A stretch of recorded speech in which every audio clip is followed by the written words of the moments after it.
What's good, YouTube fam, Time Wizard fam, Edison format fam? Welcome back.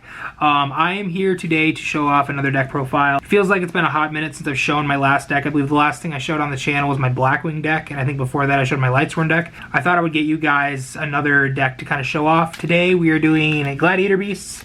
Edison format. I've been having a lot of fun with it the last couple weeks at locals. It's just been fun diving into something different. Glad Beast has been fun. It's a different just control aspect compared to running, like, I've been doing Lightsworn and Blackwing that's just aggro. It's been nice getting to that control element where I can just use my trap cards and control everything, or even just kind of control the game aspect through the different Gladiator Beast effects, and that's been nice. Without further ado, let's just get onto the deck.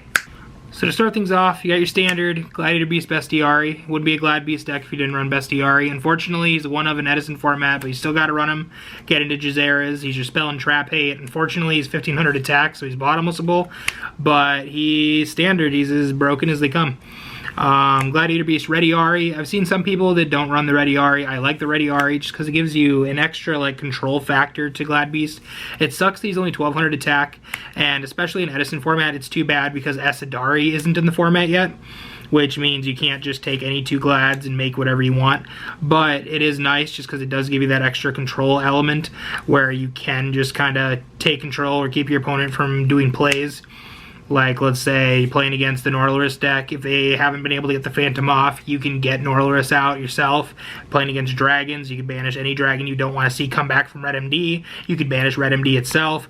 Against Lightsworn, you can keep Judgment Dragon from coming out, etc. and so forth. It's just good to just keep control. One Gladiator Beast Quest. I've only been running the one for now. I originally had this built as a 2008 deck for Teledad, and the standard for that seemed to only run one a quest.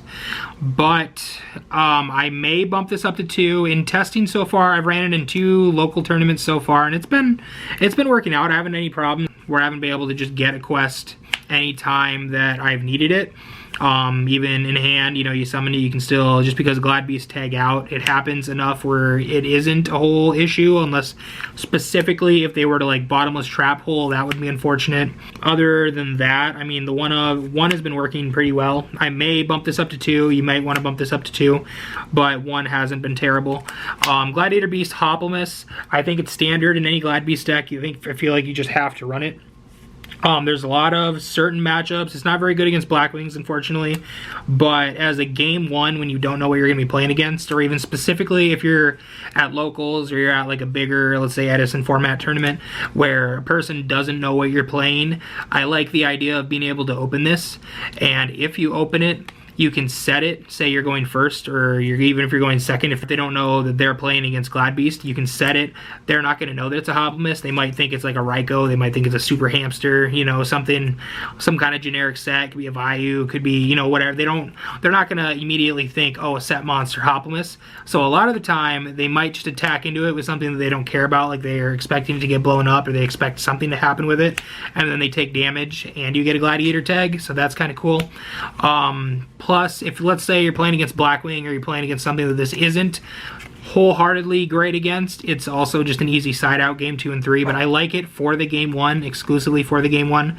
I think the card's nuts. 2400 defense is also nothing to scoff at.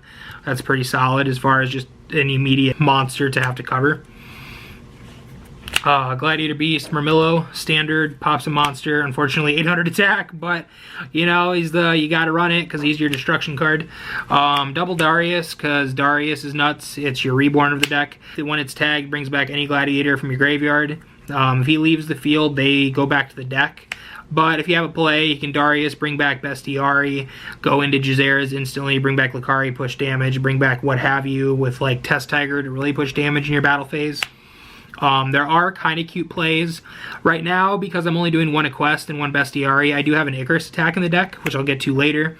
But there are fun plays where you can Darius this back, bring back, let's say Bestiari, bring back a quest, and have that Icarus live just because Darius brought it back. So that just gives extra extending plays that are kind of nuts when that comes up. 2 Gladiator Beast Laquari. Standard, 1800, turns into a 21. It's your beater of the deck. Also, because Heraclinos comes up, and Heraclinos is broken, but specifically because Laquari is just a good beater. I am doing the Hero Engine. I'm not doing Stratos. I don't think Stratos is necessary. It's an extra summon, whereas this is what I want to summon. I don't want to summon Stratos. I want to summon this, because this gets the Bestiary Milled, gets you to Jazeera's. I feel like running Stratos means you're wasting a turn, and I don't want to waste a turn with a deck that's already slower than your standard other decks. So yeah, double Prisma, mills Bestie, mills the Quarry, mills whatever you need for a fusion, plus the 17 beater. Triple Tice Tiger, standard. If you have a Gladiator in your hand, he can tribute, you can special summon him, send a Gladiator back to the deck, grab a different Gladiator, its effect triggers off a Test Tiger. It's awesome sauce. Broken. That's it for the monsters. 14 monsters. 2 Smashing Grounds, MST, standard, Cold Wave. I have a love-hate relationship with Cold Wave. Cold Wave is broken. It's great because it keeps your opponent from doing things. It keeps your opponent from using Bottomless or Solemns on any of your Gladiators. If anything, they probably Solemn Judgment this if they have Solemn. If they have other traps, obviously. But under Cold Wave, it's unfortunate because it lasts the turn after you play Cold Wave, and that's unfortunate because you don't want your opponent to be able to push their own plays while you can't play your traps, and the whole point of a Gladiator deck is to run traps. So you have that just kind of awkward imbalance where, like, it's good because it's broken and it lets you be able to push, but then you have that awkward moment where if your push wasn't hard enough, then your opponent can push and you can't defend yourself. So I like it, but I'm also debating switching this out for like a Giant Trunade, so that, you know, because Giant Trunade does effectively the same thing, except your opponent can then play Speller Traps on the following turn. I will say, as an opening play, Cold Wave is probably infinitely better as like a turn 1 play. If you start with Cold Wave, because you can just Cold Wave, make sure they have no spell and traps, and then you can set any Gladiator, summon a Gladiator. If you're going second, just Cold Wave, go off. But this is something I'm indifferent about. I love it because it's good, but I also hate it because it's also just good. It's like a double-edged sword. 1 Proving Ground. Just, I don't think more than 1 is necessary just because they constantly filter each other out anyways. But just to make sure that you get that monster, it's just effectively an extra monster count in the deck where it's just generically whatever you want. Enemy Controller, because Enemy Controller is good. If they have a tuner you want to take, you could synchro with that. If you're playing against Blackwings, take a Blackwing tuner. You could have the fun synergy where you can synchro into like a Blackwing synchro with your level 4s if they have like a Gale or they have what have you, any other card that you could take. Heavy Storm, just mass spell and trap hate. Rhoda, because I want Prisma.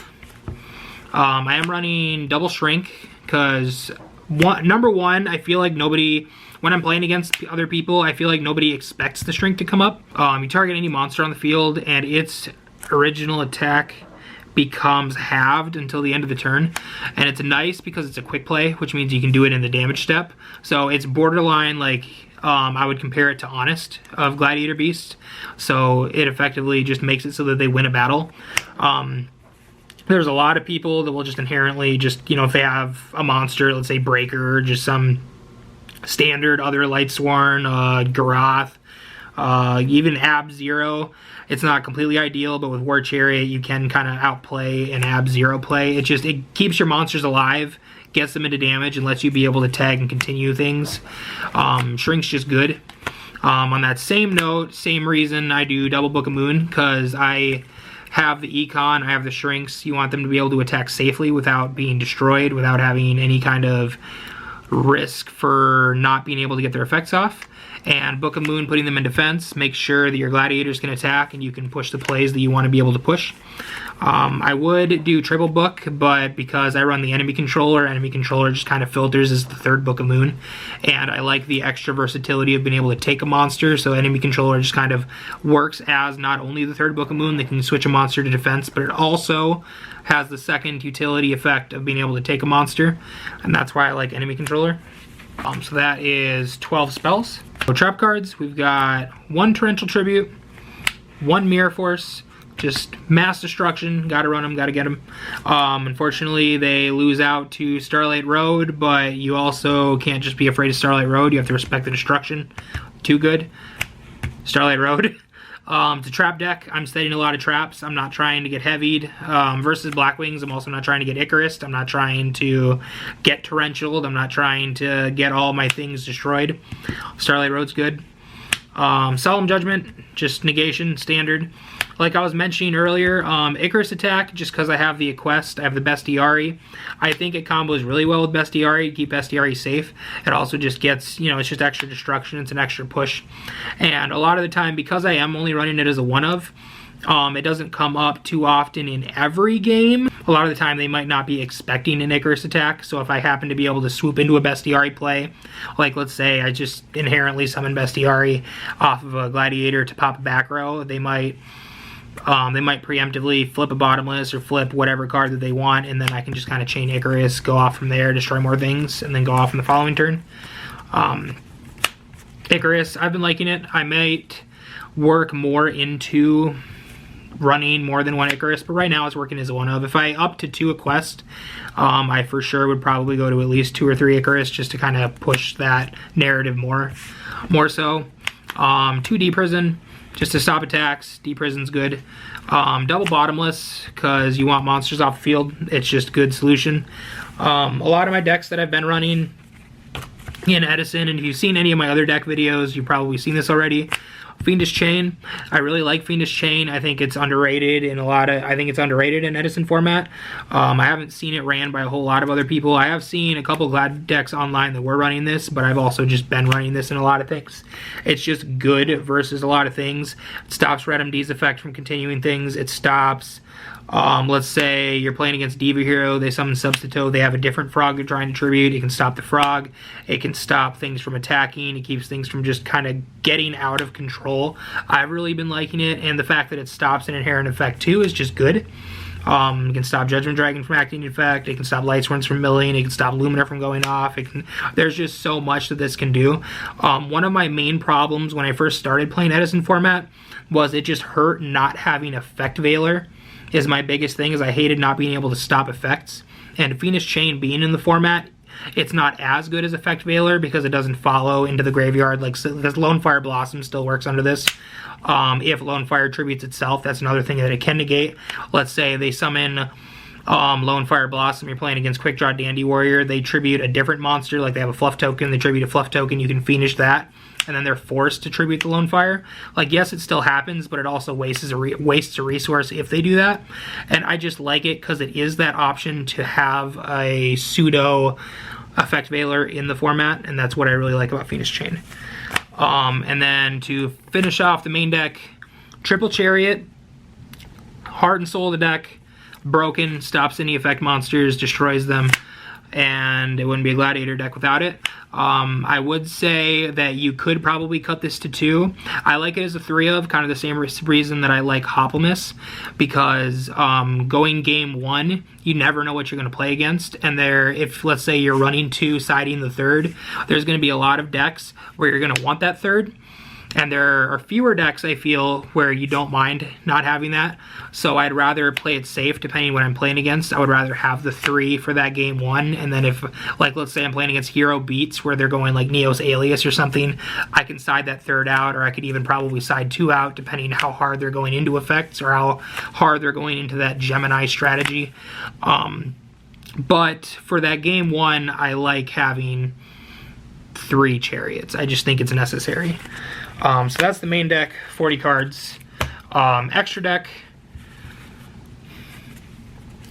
we've got Chimera Tech Fortress Dragon, standard in the format. If you're playing against Machina Gadgets or something, post sideboard, you side in the Cyber Dragon, and this just does work.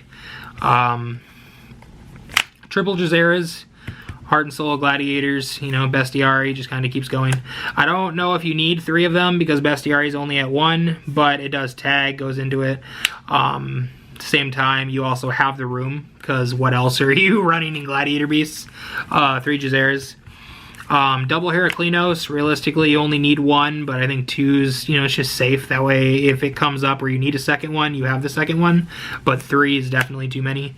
Heraclinos, 3,000. If your opponent activates a spell or trap card, you can discard any card from your hand to negate and destroy it. Takes 3 Gladiator Beasts, one of them required to be Laquari. Too good when it comes up. Synchros, now this doesn't come up a whole lot because you don't run tuners, but because of enemy controller, and there was a while where I was running Blackwing Gale in the deck. So if you decided to run Blackwing Gale, because Gale is good, Gale is a pretty good card as just a standalone 1300 tuner, you can. It opens up plays for these. But because of enemy controller, these are still available. For the synchros, we've got Catastor, Magical Android, Yugioh Guardian, Brionic. Moving on to Armed Wing and Armor Master if you're playing against Blackwings on the chance that they have a tuner out that you can take. You know, it rarely comes up, but it could come up, and on the moment, you have the room in the extra deck to run it, so why not just run them? Black Rose Dragon, Stardust Dragon because of Starlight Road, and then Colossal Fighter. Mainly, of course, with the extra deck, these are going to be the main things you're going into, just because they're Gladiator beasts. Wouldn't worry too much about the synchros. Obviously, Stardust Dragon, just because of Starlight Road. But as far as your standard games, this is your extra deck. Sideboard, possibly this. But that's about it for Gladiators. That's it for the main deck. There's not a whole lot that I would really change. There are some things that I've been debating. I kind of want to test out the Rescue Cat version of the deck. I'm moving into Sam Knight, possibly running a single Airbellum to be able to push those synchro plays. I think Sam Knight is just good, just because it searches. It gets you to your chariot infinitely faster than just trying to hard draw it. I find that to be annoying sometimes, even with 3 chariots in the deck. Sometimes, you know, they just really don't want to pop out of the deck, and Sam Knight just kind of gets you there. It gives you extra cards that just gets you to it. That's something I want to test out with a little bit. I would probably change up a few of the lists. I don't know offhand what I would take out. Possibly the Hoplomys if I did that. Possibly maybe one of the Smashing Grounds, something like that. Move into the future as to whether or not I end up doing that. I'm undecided at the moment. But this is my Gladiator deck. I hope you've liked the video. Hit that thumbs up button if you did. I hope you'll check out some of my other videos. I will have regular content going up on the channel every other day is my plan as far as the schedule is concerned on the channel. I hope to see you all back. Thanks for watching. Peace.